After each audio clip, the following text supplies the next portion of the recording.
आपके साथ है। छत्तीसगढ़ सशस्त्र बल के 400 से अधिक अभ्यर्थी पिछले 7 वर्षों से सरकार से लगातार सीएएफ के रुकी हुई वेटिंग लिस्ट को जारी करने की गुहार लगा रहे हैं, पर सरकार ने अब तक इनकी मांगों को लेकर किसी भी तरह को कोई गंभीरता नहीं दिखाई। अपनी नियुक्ति की मांग को लेकर ये अभ्यर्थी नवा रायपुर के तूता धरना स्थल पर सपरिवार आंदोलन कर रहे हैं। इतना ही नहीं, 1 जनवरी छेरछेरा पर्व के अवसर पर अभ्यर्थियों ने एकजुट होकर डिप्टी सीएम विजय शर्मा के निवास का घेराव किया और उन्हें अपनी पीड़ा बताई, जिसके बाद डिप्टी सीएम ने उन्हें आश्वासन दिया कि वो मुख्यमंत्री से इनके पक्ष में बात करेंगे, जिसके बाद ही अभ्यर्थियों के मन में थोड़ी उम्मीद जाती, पर अब तक ऐसा कुछ नहीं हो पाया, जिसके बाद ये इन अभ्यर्थियों को हर पल डर सता रहा है कि क्या ये न्याय मिलेगा या फिर नहीं। देखिए, पिछले 7 साल से सीएएफ की जो वेटिंग लिस्ट रुकी थी उसको लेकर 400 से भी ज्यादा अभ्यर्थी प्रभावित हुए हैं। 7 साल से मांग कर रहे हैं कि उस वेटिंग लिस्ट को क्लियर कीजिए ताकि इनकी नौकरी सुनिश्चित की जा सके, लेकिन सरकार ने अभी तक 7 साल हो गए हैं उस वेटिंग लिस्ट को क्लियर नहीं किया है। और इसी को लेकर 22 दिसंबर 2025 से ये 400 से भी ज्यादा अभ्यर्थी अपने अपने जगह पर हड़ताल पर बैठ गए और इसी तारतम्य में कई अभ्यर्थी यहाँ रायपुर के तूता धरना स्थल भी पहुंचे हैं, हड़ताल कर रहे हैं। इस बीच ये डिप्टी सीएम विजय शर्मा के घर भी गए, वहां पर भी उनसे बात की। उन्होंने आश्वासन दिया था इन्हें कि सीएम साहब से वो बात करेंगे इनकी नियुक्ति को लेकर। अब हम इनसे आज यहाँ पर जानने आए हैं कि आखिर डिप्टी सीएम द्वारा जो आश्वासन दिया गया था उस और कोई पहल सरकार द्वारा किया गया है या नहीं। सर, आप लोग 1 जनवरी के दिन डिप्टी सीएम विजय शर्मा के घर गए, उनसे बात की, उन्होंने आश्वासन दिया, क्या कहा आपसे और उस आश्वासन की तरफ उन्होंने पहल का कदम उठाया या नहीं?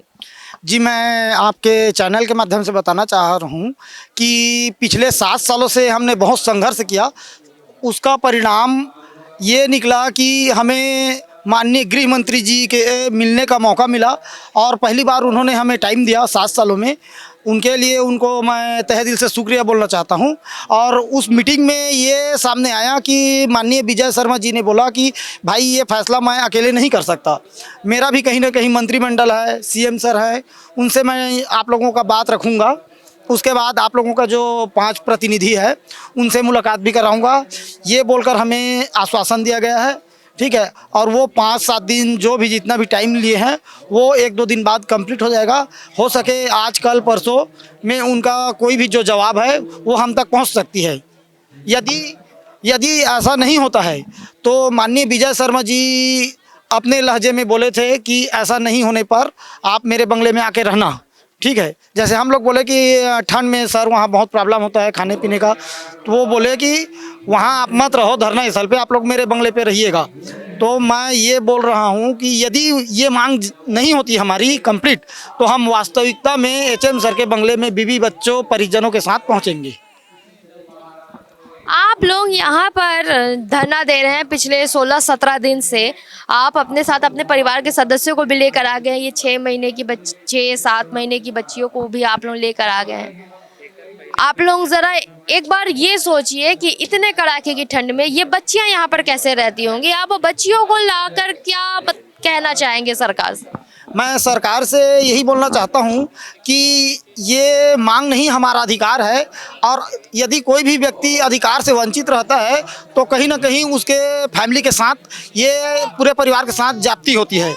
तो परिवार के साथ जाती होती है तो कैंडिडेट की गलती नहीं है उसमें। हमारे पास इतना भी डॉक्यूमेंट है कि उसमें कहीं ना कहीं शासन प्रशासन ही जिम्मेदार है, क्योंकि आप भर्ती लेट करते हो। ठीक है, और उसके बाद वेटिंग वाले जाते हैं तो उनको बोला जाता है कि आपका 1 साल कंप्लीट होगा। तो भाई आप जो आपका मेरिट लिस्ट है उसको समय से पूर्ण करते तो हमारे पास तो टाइम बचता ना, लेकिन आपने तो हमारा ही टाइम ले लिया मेरिट लिस्ट पूरा क्लियर करते तक। उसके बाद अपन गए अपना PHQ के जो क्या बोलते हैं अपन DM अवस्थी सर के पास लेटर भी दिए हैं समय से पहले। तो वहाँ पर हमको बोला गया कि अभी मेरिट लिस्ट वालों का चल रहा है, उसके बाद आप लोगों को बुलाएंगे। तो उसके बाद हम गए तो बोलते हैं कि 1 साल ख़त्म हो गया। तो ऐसा नहीं होता, जो भी होता है ठीक है, प्रभावित पूरा परिवार होता है कैंडिडेट के साथ। तो कहीं ना कहीं हम भी प्रभावित हैं एक कैंडिडेट के साथ, पूरे परिवार। तो जब तक परिवार हमारा साथ नहीं देगा तो हो सके हमारा वेटिंग क्लियर नहीं हो सकता। इसी आशा उम्मीद से हम पूरे परिवार के साथ बैठे हैं टूटा धरना स्थल पर। भैया आप कहाँ से आए हैं, पहले ये बताइए कहाँ से आए हैं और आपके साथ आपके परिवार का कौन कौन सदस्य यहाँ हड़ताल पर बैठा है? जी हम कोरबा ज़िले से आए हैं। मैं मेरी छोटी बेटी 2 साल की बेटी को लेकर आया हूँ और मेरी पत्नी है वहाँ बगल में, उनके साथ आया हूँ मैं। हमारा एक ही सूत्री मांग है कि हम लोग 7 साल से भटक रहे हैं। शासन प्रशासन ने हमारे 7 साल बर्बाद कर दिया और बर्बाद किया है तो ऐसा बर्बाद किया है कि हम यहाँ का नहीं रहे ना वहाँ का, क्योंकि हम ओवर एज भी हो चुके हैं ना, आगामी भर्ती के लिए हम पात्र भी नहीं हैं। इसलिए सरकार से हम विनती करते हैं, क्योंकि हमारा जो डिफेंस का ये नौकरी है ये कोई एसी कूलर में बैठ के मज़ा लेने वाला नौकरी नहीं है। इसमें हर कदम पर मौत को दावत देने वाला नौकरी है, क्योंकि हम डिफेंस से आते हैं और हम जनता की सुरक्षा के लिए अपना मांग रहे हैं। कोई हमारा मौज मस्ती का नौकरी नहीं है ये। सरकार से यही विनती है कि हमें वर्दी दिया जाए। हम वर्दी के भूखे हैं ताकि हम देश के प्रति, अपने कर्मभूमि के प्रति सेवा कर सकें। जय हिंद, जय भारत, जय छत्तीसगढ़। अभी आप लोग जब तक सरकारी नौकरी नहीं निकल जाती तब तक आप लोग जो आपके ऊपर परिवार की जिम्मेदारी है उसके लिए आप लोग क्या कर रहे हैं? कुछ नहीं मैडम, अभी तो फ़िलहाल मैं जॉबलेस हूँ। मेरी जॉब अभी 2 महीने हुए छूटे हुए। उसके बाद मेरी माताजी भी ख़त्म हो गई।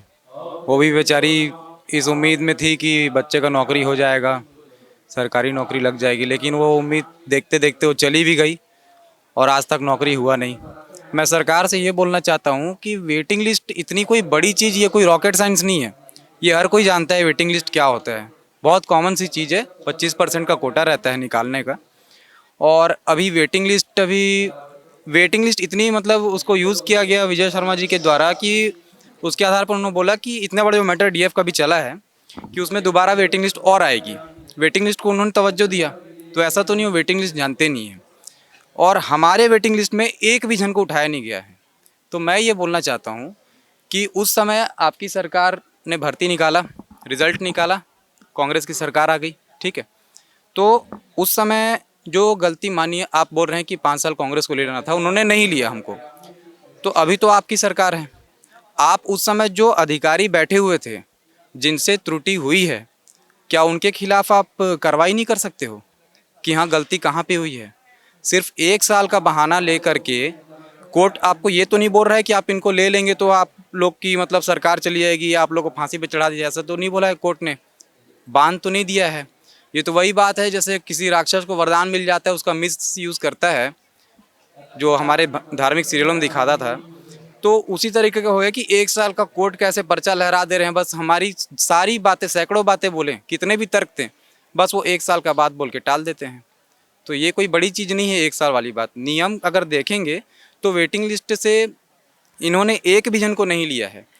अगर 1 साल के अंदर, मैं बता रहा हूँ, 1 साल के अंदर की बात तब होती है ताकि 1 साल की वैलिडिटी में अगर मान लीजिए सारी पद भर गई, वेटिंग लिस्ट से भी उठा लिए, तो ऐसा नहीं होना चाहिए कि 1 साल के बाद भी कोई वेटिंग लिस्ट वाला उम्मीदवार आकर के बोले कि पद खाली है तो मेरे को ले लो। जब पद पूरे भर जाते हैं उसके बाद की बात होती है वेटिंग लिस्ट की। और ये लोग ने एक भी जन को नहीं उठाया है और 1 साल से ज़्यादा तक मेरिट सूची से लोगों को ज्वाइनिंग दी है। पीस मिल में ज्वाइन हुआ है। पीस मिल बोले तो एक बार में नहीं बुलाए हैं, टुकड़े टुकड़े में ज्वाइनिंग दिया है इन्होंने, और वो अपने हिसाब से किया है, एकदम निश्चिंत होके। 1 साल का उनके लिए कोई बाउंडेशन नहीं था। और हमको कैंडिडेट को ये पता नहीं कौन सा नियम है या नियम में कमी है या कहाँ पे कमी है, मेरे को ये समझ नहीं आ रहा है कि इसमें मान लीजिए 1 साल के अंदर हमको कैसे मालूम चलेगा कि पोस्ट खाली है कि नहीं है। हम तो इंतज़ार करेंगे, वेट करेंगे 1 साल, जाके पूछेंगे, पूछताछ करेंगे, हाँ सर ये हमारा ऐसा है, और हमने किया भी है। 1 साल के अंदर का हमारे पास लेटर भी है 25/7/2018 का। तो उसमें आवेदन 1 महीना पहले, 1 साल कंप्लीट होने के पहले भी आवेदन, लेकिन उसका भी कोई जवाब नहीं आया। उसका जवाब मांगने जाते हैं तो बोलते हैं कि आरटीआई लगाओ, तो आरटीआई का भी जवाब नहीं आता है। बोलते हैं कि सेकंड अपील जाओ, थर्ड अपील जाओ, फोर्थ अपील जाओ, मोदी के पास जाओ, राष्ट्रपति। अरे कहाँ तक जाएगा आदमी? हम आम आदमी, कॉमन आदमी है, हमको भी अपना घर द्वार चलाना है, खर्चा, इसी में हम लगे रहेंगे तो हम, सरकार तो चाहती है कि तुम इस सब चीज़ों में फंसे रहो और टाइम पास होता रहे। बस यही करके हमारा 1 साल जो था उस समय इन्होंने निकलवा दिया, और उसके बाद जब जा रहे हैं तो बोलते रहे कि 1 साल ख़त्म हो गया, जाओ। कोर्ट में भी वही हो गया। तो 1 साल तुम आप लोग के ही कारण, सरकार के ही कारण तो 1 साल तक हमने वेट किया ना, और 1 साल एक्सपायर किसके कारण हुआ? सरकार के कारण हुआ। तो जिम्मेदार कौन है? सरकार आपकी हो, कांग्रेस की हो, कोई भी सरकार हो, आपको देखना है कि गलती उस समय कहाँ पे हुई है, तब हम मानेंगे कि आप एक अच्छी सरकार चला रहे हैं, ना कि किसी का ठप्पा किसी पे डाल दो। ये ऐसा नहीं चलता है। मैं आपको दिखाना चाहूंगी इनके हाथ में जो ये पोस्टर है, इसमें लिखा है, जब तक विभाग में वास्तविक रिक्तियां मौजूद है वेटिंग सूची समाप्त करना न्याय संगत नहीं है। यानी कि वेटिंग सूची को समाप्त किया गया है। सर, ये जो आप लोग लेकर घूम रहे हैं वेटिंग सूची समाप्त करना न्याय संगत नहीं है, क्या मतलब है इसका? वेटिंग सूची को समाप्त कर दिया गया है? जी मैम, समाप्त जल्दी से नियुक्ति देने के लिए है ये। और जब तक विभाग में पोस्ट रिक्त रहता है, रिक्त मौजूद रहता है, तब तक उसे ये समयावधि के नाम पे 1 साल की समयावधि बता के उसको समाप्त करना न्याय संगत नहीं है। ये है इसका मतलब। हम जब हाँ, उसमें हम लोग को ये बोला जा रहा है कि आपका 1 साल का टाइम पीरियड खत्म हो गया है ऐसा करके, लेकिन हम बता रहे हैं कि पोस्ट रिक्त है करके। उसमें भाई विभाग में मेरिट वाले जो अनफिट हो गए थे, मेडिकल अनफिट हो गए थे, कुछ हो गया था, रिक्त पद हो गया था, उसके जगह में वेटिंग वालों को लिया जाना चाहिए था। तो वो लोग क्या किए हैं, उसके 1 साल का समय अवधि बता के उसको समाप्त कर दिए हैं, जबकि ये न्याय संगत नहीं है। उसमें तो कोई तालमेल नहीं होता उसमें, ऐसा है मैम। एक और पोस्टर लिया है आप लोगों ने, नियुक्ति दो या फिर मृत्यु दो। तो आप लोग आर पार की लड़ाई में उतर आए हैं, जैसे कि अगर उन लोगों ने नियुक्ति नहीं दिया तो आप लोग कुछ भी कर जाए, ऐसा कुछ इस पोस्टर के माध्यम से क्या आप कहना चाहते हैं? बस सरकार से उम्मीद है कि अगर हमें नियुक्ति मिल जाएगी तो हमारी ज़िंदगी आगे संवर जाएंगे, हमारे बच्चे मम्मी पापा जो भी है उनको हम पालन पोषण कर सकते हैं। और जब हमें सरकार से जब नियुक्ति ही नहीं मिलेगी तो हमारे पास कोई ऑप्शन ही नहीं कि हमारे घर वालों को कैसे पालेंगे, क्या करेंगे। तो मृत्यु के सिवा तो कुछ नहीं है हमारे पास। तो भैया, अब आप लोगों को जो विजय शर्मा जी द्वारा बोला गया, डिप्टी सीएम विजय शर्मा, कि आप लोग मेरे घर में आ जाना अगर आप लोगों की मांग पूरी नहीं होती है, तो उस बारे में आप लोगों ने क्या सोचा? अब मैम, जैसे कि सभी को पता है कि हमने 3 तारीख को विजय शर्मा सर के यहाँ मुलाकात किए थे, और वो प्रेस कॉन्फ्रेंस में भी कबूल रहे हैं कि भाई ये हमारी भर्ती है, और जो 5 साल कांग्रेस ने बर्बाद किया है इनको उसी समय नियुक्ति दे देना था। और जो कोर्ट का जो बार बार जिक्र कर रहे हैं, वो फर्स्ट पिटीशन जो हम लगाए हैं उसका जिक्र नहीं कर रहे हैं, सेकंड पिटीशन जो लगाए हैं उसका वो जिक्र कर रहे हैं कि कोर्ट ने ये बोला है। कोर्ट कभी ये नहीं बोलता कि भाई वेटिंग वालों को नहीं लिया जाएगा। अगर वेटिंग वालों को अगर कोर्ट अगर बोल देगा तो कोई भी अगर भर्ती निकलती है तो बाकायदा वेटिंग लिया जाता है और दिया जाता है। हमारा एक ही कहना है आपके चैनल के माध्यम से शर्मा जी सर से कि अगर कोई भी आप भर्ती निकाल रहे हैं सर, तो उसमें 25% वेटिंग आप लेते ही हैं। वो इसलिए लेते हैं कि अगर मेरिट वाला उसमें अनफिट मेडिकल या प्रमोशन की वजह से अगर होता है तो वेटिंग को लिया जाता है। तो आप हाई कोर्ट या सुप्रीम कोर्ट का ये मत कीजिए, जो न्याय संगत है, और हम उसी न्याय संगत के आधार पे हमारा जो 1786 पोस्ट में जितने ने ज्वाइनिंग नहीं किया और जो प्रमोशन है उसके बेस पे हम अपना नौकरी मांग रहे हैं, अलग से आपसे कुछ नहीं मांग रहे हैं सर। तो कोर्ट वाली बात बोल के अब गुमराह कर रहे हैं, जो कि सही नहीं है। कोर्ट कभी भी ये चीज़ नहीं बोलता है कि वेटिंग को नहीं लिया जा सकता। उसका भी एक रूल है कि अगर जब तक नई भर्ती नहीं निकलती है तब तक जो वेटिंग है वो वैलिड रहता है, और आप भी वो स्वीकार कर रहे हैं। तो कहीं ना कहीं आपकी जो मंशा है वो हमको लेने का है, और जो बार बार जो आप बोलते हैं सर कि मोदी की गारंटी, कहीं ना कहीं ये सार्थक होता नजर आ रहा है, क्योंकि आप मान रहे हैं कि जो पिछली सरकार ने जो गलती किया है उसको आप सुधार रहे हैं। तो बस उस सुधार को आप जितना जल्दी करेंगे सर, हमारे लिए और हमारे परिवार के लिए अच्छा है, क्योंकि आप भी उसी परिवार के सदस्य हैं, मेन मुखिया गृह विभाग के। तो हम अब बस आपसे यही विनती करना चाहते हैं कि हमको जल्द से जल्द नियुक्ति देके यहाँ तुता धरना स्थल से विदा करें और देश सेवा करने का मौका दे। अब देखना होगा, जो 16 दिन से ये CAF के अभ्यर्थी अपनी 7 साल पुरानी वेटिंग लिस्ट को क्लियर करने की मांग कर रहे हैं, जिसके लिए ये 1 जनवरी को डिप्टी सीएम विजय शर्मा के घर भी गए, जहां पर उन्होंने इन्हें सकारात्मक आश्वासन दिया और कहा कि अगर ऐसा नहीं होता है तो आप आकर हमारे साथ हमारे बंगले में रहिए।